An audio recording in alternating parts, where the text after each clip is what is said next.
भाई फूल भाई हैं लीला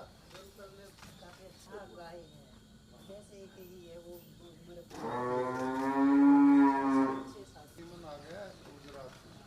इनको पहले जी मन लेते थे जब से हमने 3-3 गांव के क्लस्टर बनता जा तो इसमें तो कुछ भी इसलिए वरना अभी तो भी होगा और उससे एक्स्ट्रा इनकम बढ़ेगी ये करना और उसको बहुत उससे दे भी होगा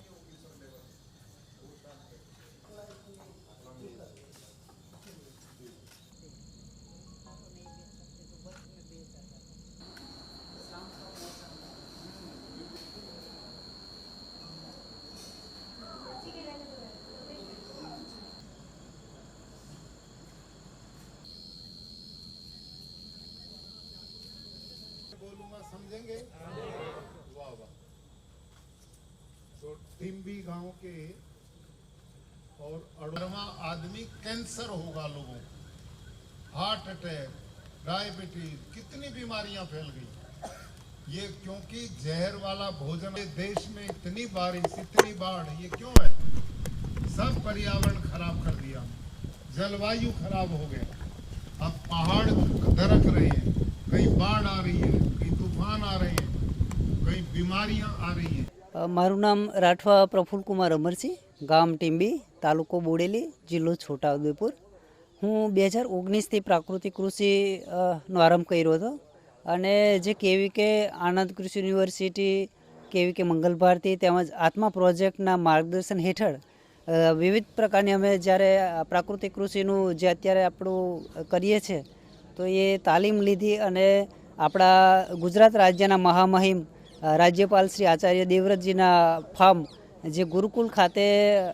કુરુક્ષેત્રમાં આવેલું છે, 200 એકરનું ફાર્મ છે, ત્યાં પણ અમે વિઝિટ કરી અને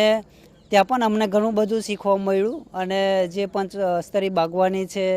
પછી જે આપણી ડાંગર છે, ઘણા બધા વિવિધ ક્રોપ્સ અમને ત્યાં જોવા મળ્યા અને એનાથી પણ અમને ઘણી બધી પ્રેરણા મળેલ છે.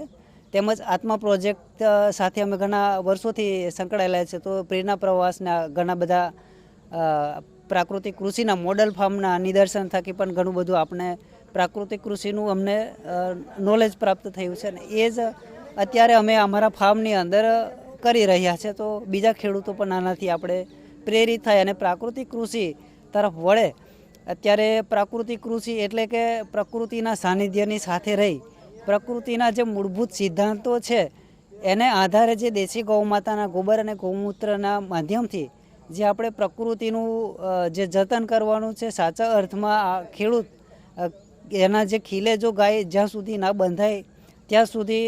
જે ગૌમાતાની સાચી સેવા છે એ સાર્થક થઈ છે એમ નહીં કહી શકાય. તો વિષમુક્ત આહાર અને ઝેરમુક્ત ખેતી એ એક આખું આપણું આ એક અભિયાન છે અને એ અભિયાનને આપણે આગળ વધારવાનું છે અને એ જ આપણે મારો એક દરેક ખેડૂતને એક એવો મેસેજ છે કે દરેક ખેડૂત આ પ્રાકૃતિક કૃષિ અપનાવે. જય ગૌ.